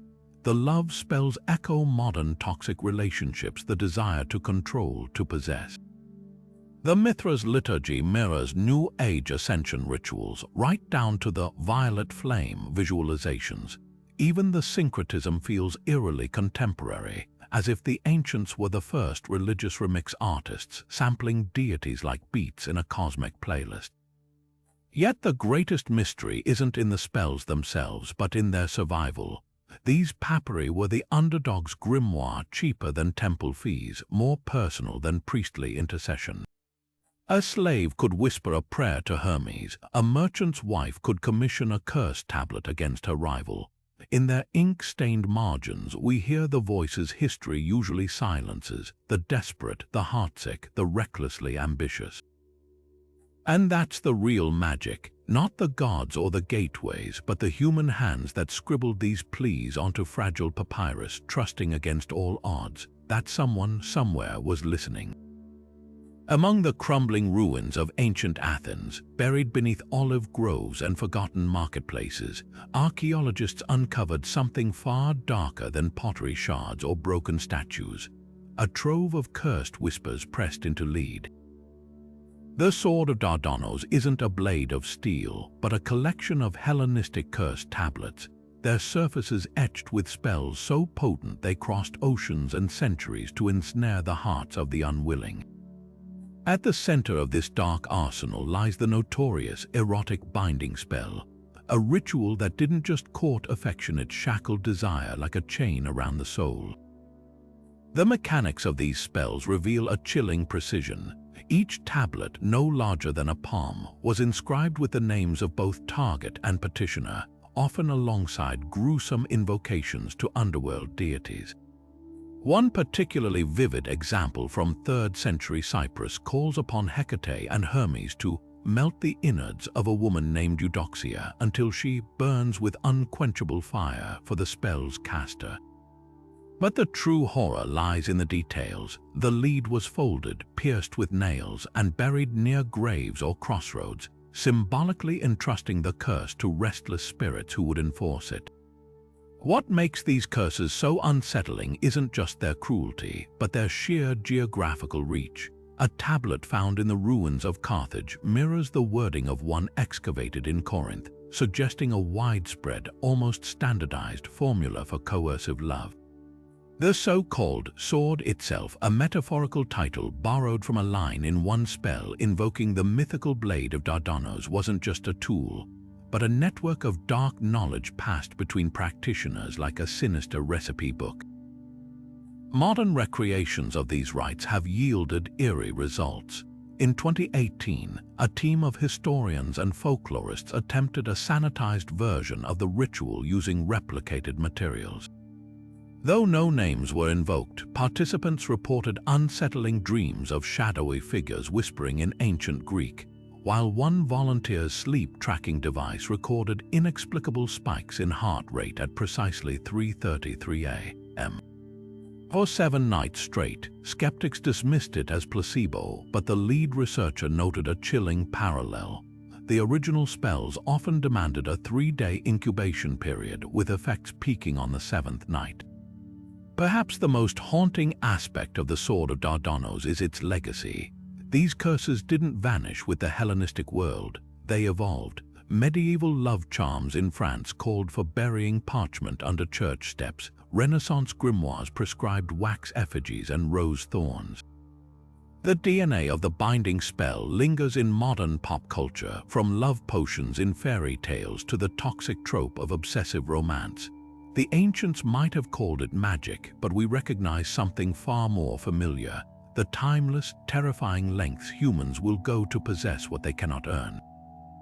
Yet the tablets carry a silent warning. Many include frantic postscripts, pleas to release the target or nullify the curse, often scrawled in shaky hands.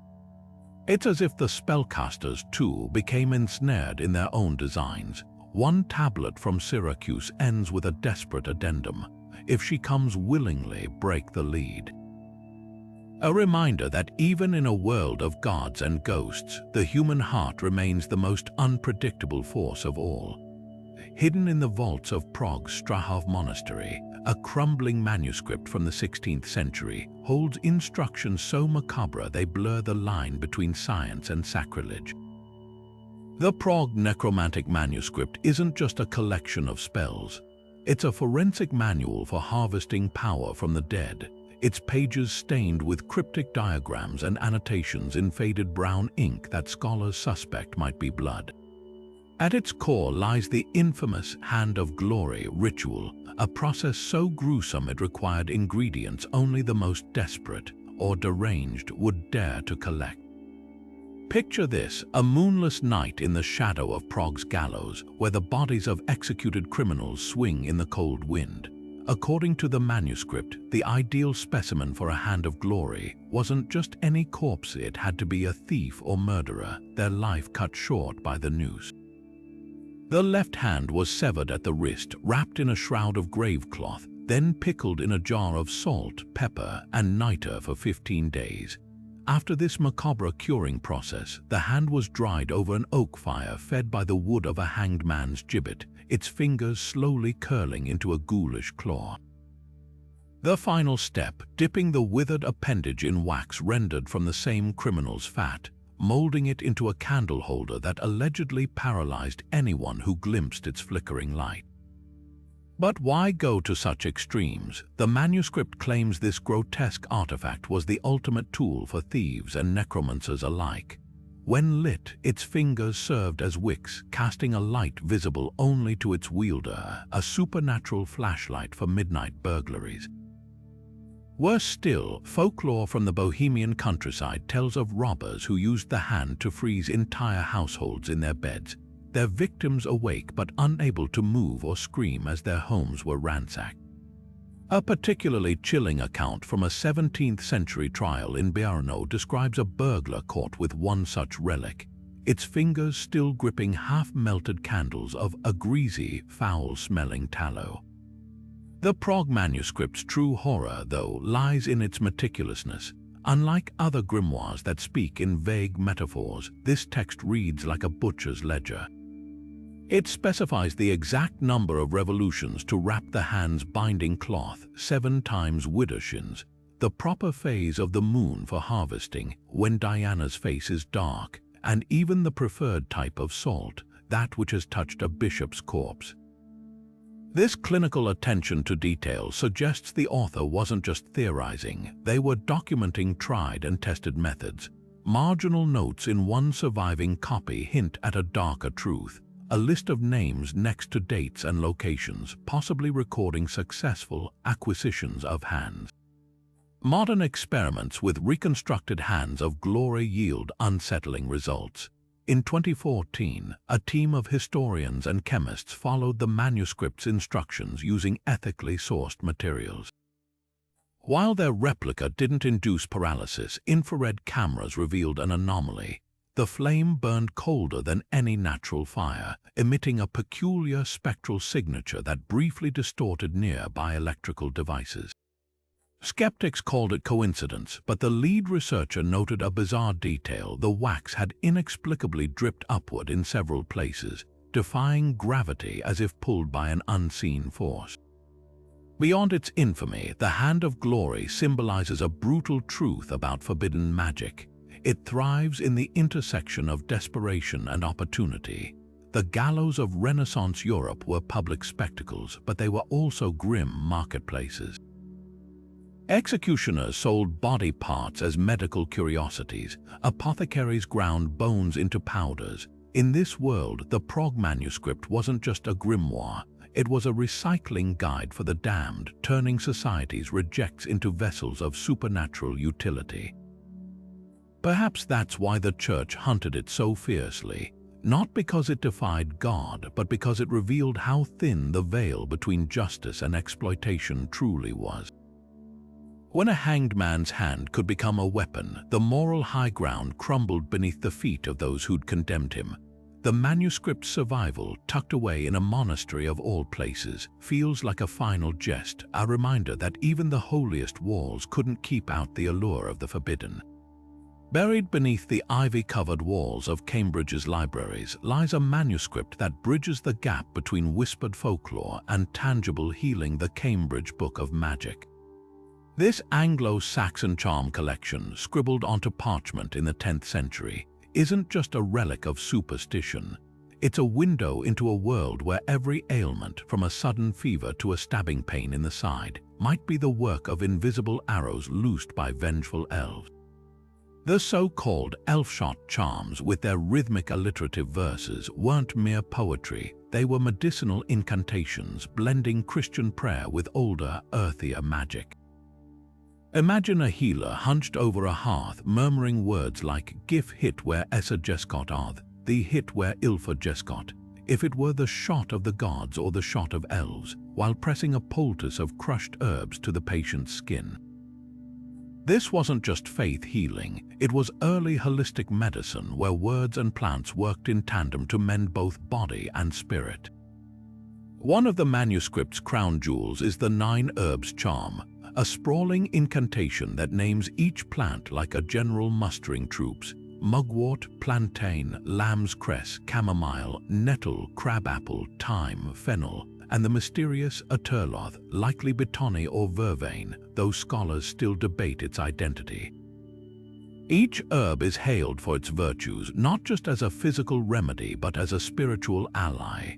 Mugwort, oldest of plants, is commanded to stand against poison, while nettle's sharp sting is reframed as a weapon against infection.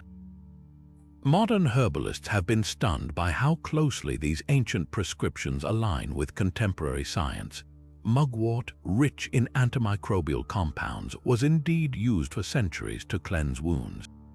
Plantain's mucilaginous leaves, praised in the charm for drawing out venom, are now known to soothe inflammation and promote tissue repair. The charm even hints at synergistic effects, instructing the healer to crush the herbs together into a paste, a practice modern phytopharmacology confirms can enhance their bioactive properties. But the 9 Herbs Charm isn't just a recipe, it's a ritual, demanding the reciter sing the verses 3 times over the herbs, then touch the patient's wounds with the mixture. This trifold repetition mirrors Celtic and Germanic magical traditions, where triads symbolized completeness and power. Historians speculate the number 3 might also reflect Christian influence, echoing the Trinity, yet the charm's core remains stubbornly pagan. When it invokes Woden, Norse mythology's one-eyed god of wisdom smashing serpentine threats with 9 glory twigs, the text reveals its pre-Christian roots, later thinly veiled by a scribe's added crucifix drawings. This duality makes the Cambridge Book a palimpsest of belief, where older gods linger like shadows beneath the ink of newer faiths. The elf-shot phenomenon, meanwhile, offers a fascinating case study in medieval diagnostics. Modern reinterpretations suggest elf-shot might have described sudden pains now attributed to arthritis, nerve damage, or even the sharp cramps of lactose intolerance in a population unused to dairy. Archaeologists have found Neolithic flint arrowheads in Anglo-Saxon graves, repurposed as amulets against these mysterious attacks, proof that the charm's imagery wasn't purely metaphorical. The manuscripts with Faestus, against a sudden stitch charm which speaks of flying venoms and mighty women hurling spears, could be describing everything from muscle spasms to the lightning pains of shingles. What's most striking, though, is the book's insistence on proactive defense. Unlike later grimoires that focus on reacting to curses, these Anglo-Saxon charms teach prevention. One instruction advises hanging herbs above doorways to repel elves. Another recommends wearing a necklace of red thread and rowan berries. Ethnobotanists note that rowan contains parasorbic acid, a natural preservative that might have inadvertently protected wearers from bacterial infections, a happy accident of ancestral wisdom. Today, the Cambridge Book of Magic whispers across the centuries, not just as a historical curiosity, but as a challenge to our compartmentalized view of medicine. Its blend of poetry, prayer, and pharmacology reminds us that healing was once a tapestry, not a flowchart. And perhaps that's its real magic, not in the literal efficacy of its charms, but in its testament to the human instinct to seek order in chaos, whether through herbs, gods, or the stubborn power of words spoken just right.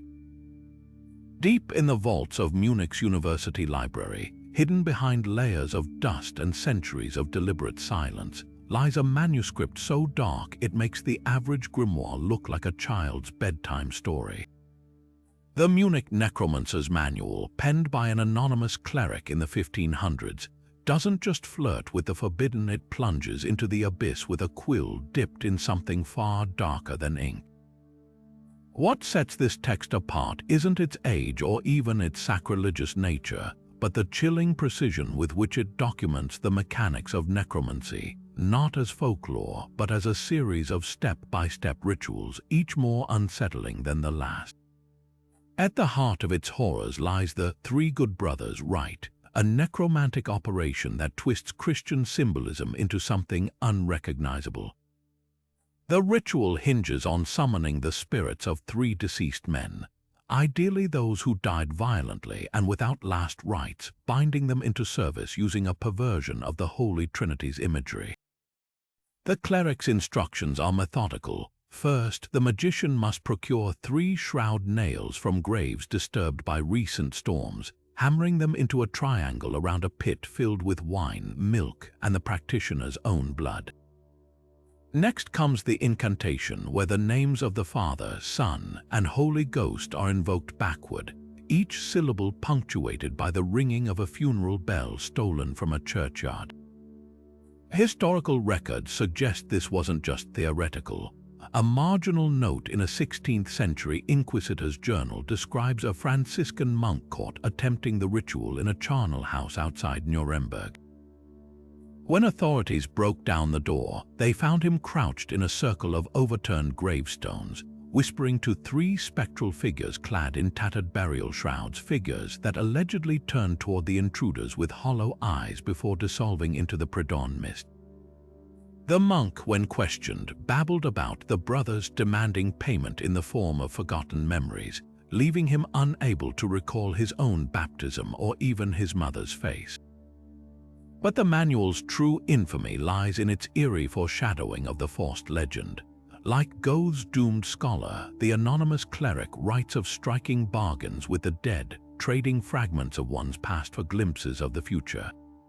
One passage details a ritual where the necromancer offers the brothers a year from their own lifespan in exchange for knowledge of their death date, a twisted echo of Faust's pact with Mephistopheles. Another instructs the reader to inscribe the brothers' sigils onto their own skin using graveyard soil mixed with holy oil, an act that supposedly granted temporary immunity to physical harm, at the cost of vivid nightmares where the dead whispered secrets no living soul should bear. Modern scholars have pieced together a disturbing link between the manual and the real-life Johann Georg Faust, the wandering alchemist whose exploits inspired the famous legend. Parish records from Ingolstadt mention Faust consulting a Black Book of Spirits matching the manual's description, and a letter from a rival scholar accuses him of boasting about 3 silent teachers who showed him the architecture of hell. Whether Faust actually practiced these rites or simply borrowed their imagery for his performances, the parallels are undeniable. Both the manual and the Faust myth pivot on the same terrifying premise: that knowledge, when pursued without limits, demands payment in currencies more precious than gold. The Munich Manual's most chilling aspect isn't its rituals, though it's the cleric's own annotations. Between Latin invocations, he scribbles frantic personal notes, his handwriting growing progressively shakier. One page bears a single phrase repeated like a mantra, "They are louder today." Another, written in a cramped script at the manuscript's edge, simply reads, "The brothers say the price will be my name." By the final folio, the once precise calligraphy disintegrates into near illegible strokes, as if the writer's hand was no longer entirely his own. What remains of the manual today is fragmentary. Whole sections were deliberately burned or scraped away, leaving only ghostly traces of ink where forbidden knowledge once thrived. Perhaps that's for the best. Unlike the Faust legend, which ends with moral clarity, the Munich Necromancer's Manual offers no redemption, no dramatic showdown between heaven and hell. Just the quiet, relentless erosion of a soul bargaining with forces that always collect what they're owed. Some grimoires didn't just survive history, they vanished into it, leaving behind only whispers and fragments that tease us with what might have been. Among these ghostly texts, few are as tantalizing as the Book of Raziel, a legendary tome supposedly handed to Adam by the archangel Raziel himself after his exile from Eden. Jewish mysticism paints this book as a celestial encyclopedia, containing not just spells but the blueprints of creation, divine mechanics explaining how words could shape reality. Medieval scribes claimed it was written in a language older than Hebrew, its letters glowing like embers on the page, but the original vanished centuries ago. What remains are bastardized copies like the Sefer Raziel HaMalach, a patchwork of Kabbalistic seals and angelic alphabets that scholars suspect contains only echoes of the original's power. The most chilling clue, a 13th century manuscript in Oxford's Bodleian Library, describes a passage from the authentic Raziel that could still the sun in its course, but warns that any mortal who spoke its words aloud would age a lifetime in seconds. Then there's the Black Book of Cyprianus, a shadowy text straddling the line between saintly relic and Satan's ledger. According to Scandinavian folklore, this was the spellbook of Cyprian of Antioch, a 3rd century sorcerer turned martyr who allegedly recorded every demonic pact he'd ever made before converting to Christianity. Unlike other grimoires, the Cyprianus wasn't just lost, it was said to be alive, its pages rewriting themselves to match the reader's darkest desires. Danish accounts from the 1700s tell of a farmer who found a rotting copy in a hollow oak, only to discover his own name scrawled in its margins alongside a date that matched the night his daughter later vanished. The book reportedly burned itself to ash when touched with holy water, but not before imprinting its final curse. Anyone who glimpsed its contents would hear the whispers of Cyprian's demons forever, their voices humming just beneath the wind. But perhaps no lost text is as enigmatic as the Liber Logith, a cipher manuscript by Elizabethan occultist John Dee that didn't just disappear, it erased itself. Dee's diaries describe this book as a bridge to the angelic realm, filled with tables of glossolalia script dictated to him by the archangel Uriel. Yet the sole surviving fragment, a single charred page in the British Museum, defies logic. Under ultraviolet light, spectral writing flickers into view, not Enochian, not any human language, but a cascading script of geometric patterns that mathematicians say resembles fractal equations. Even stranger, researchers who have attempted to photograph the page report equipment failures, corrupted files, or images where the text appears backward, as if the book itself resists reproduction. Dee believed the Liber Logith held the keys to the language of creation, but modern physicists wonder if its glyphs describe something far more dangerous, a syntax for manipulating time. One lab in Zurich recorded a bizarre anomaly during spectral analysis. The ink's chemical composition shifted minutely each time the page was exposed to light, as if adapting. Equally elusive is the Grimorium Verum, a rumored 17th century manual of true magic that supposedly contained the signatures of all 72 Gothic demons, alongside rituals to compel them without pact.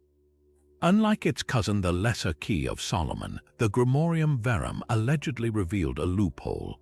Demons could be bound using the true names of their celestial counterparts, the angels who'd once been their peers before the fall.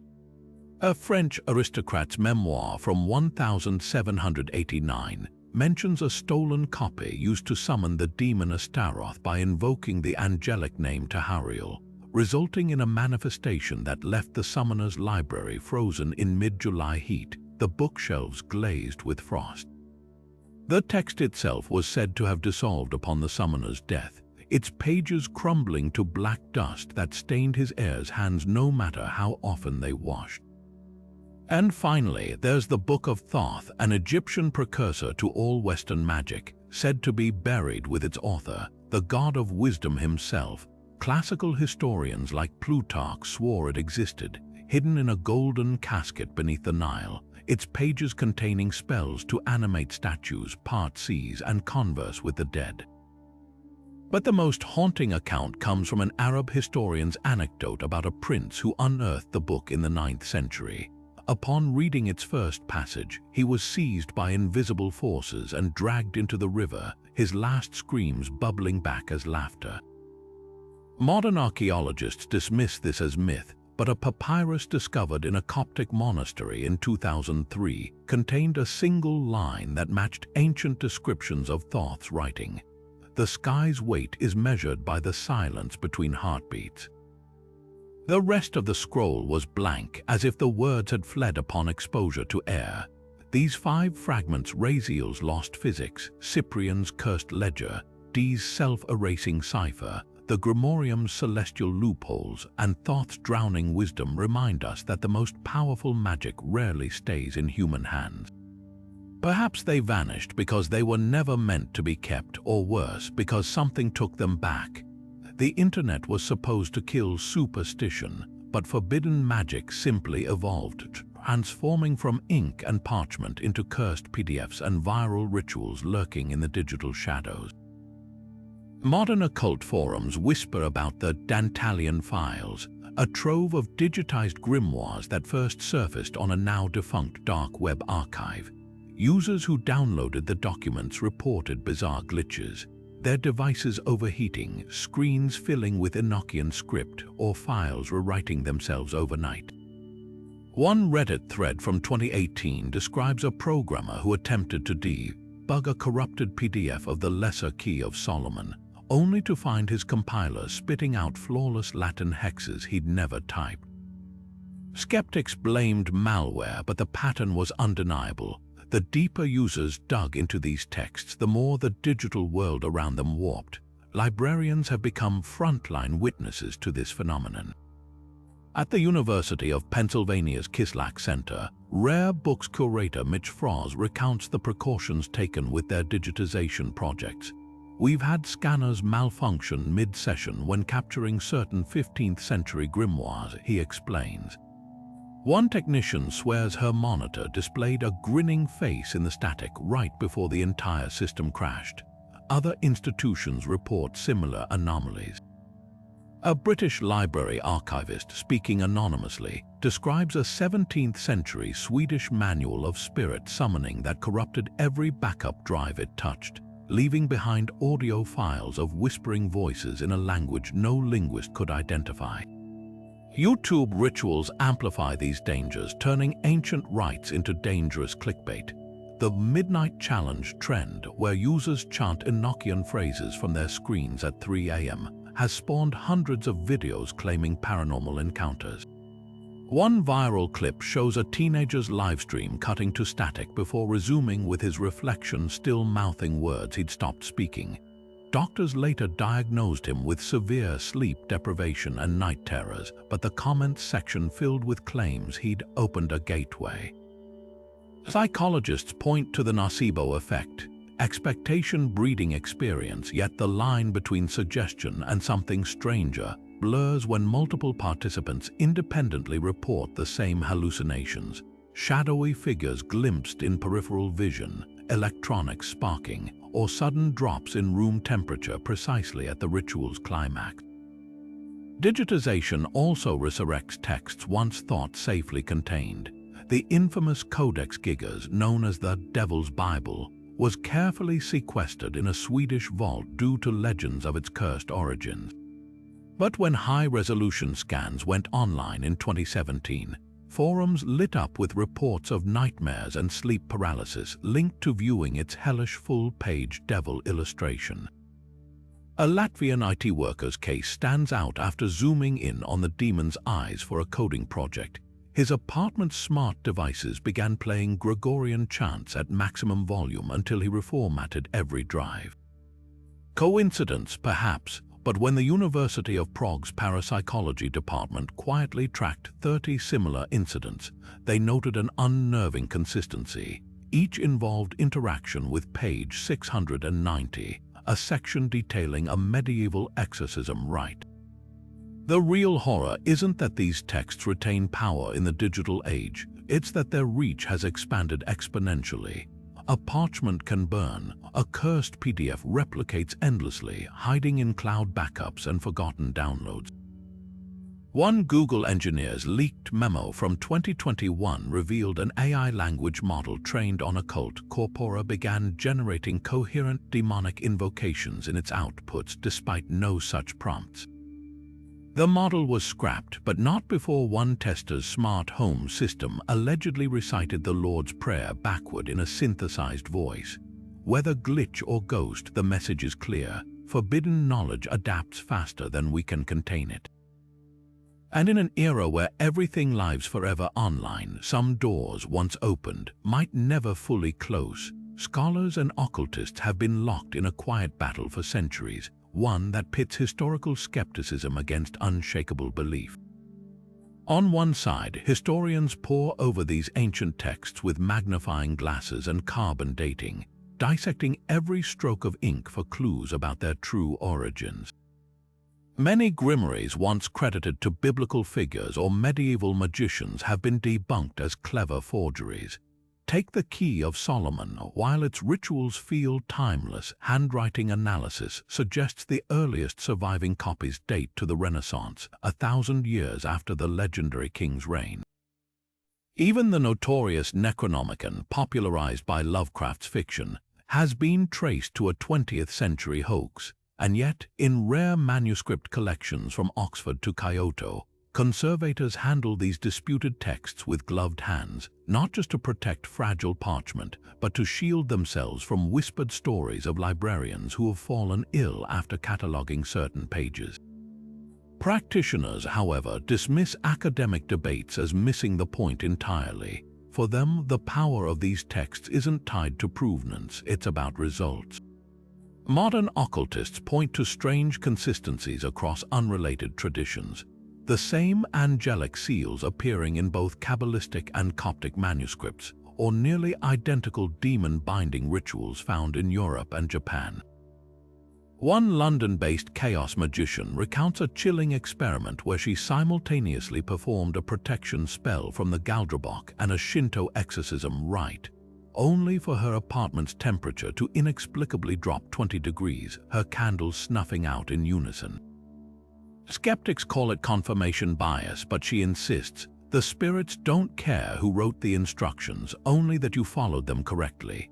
The tension between these perspectives is nowhere more visible than in the hushed halls of the Vatican's Apostolic Archive, where conservators painstakingly restore crumbling grimoires while theologians debate their moral implications. A recently rediscovered 15th century manual of lunar magic, its margins filled with nuns' annotations, presents a dilemma. Is it a historical curiosity or a dangerous artifact?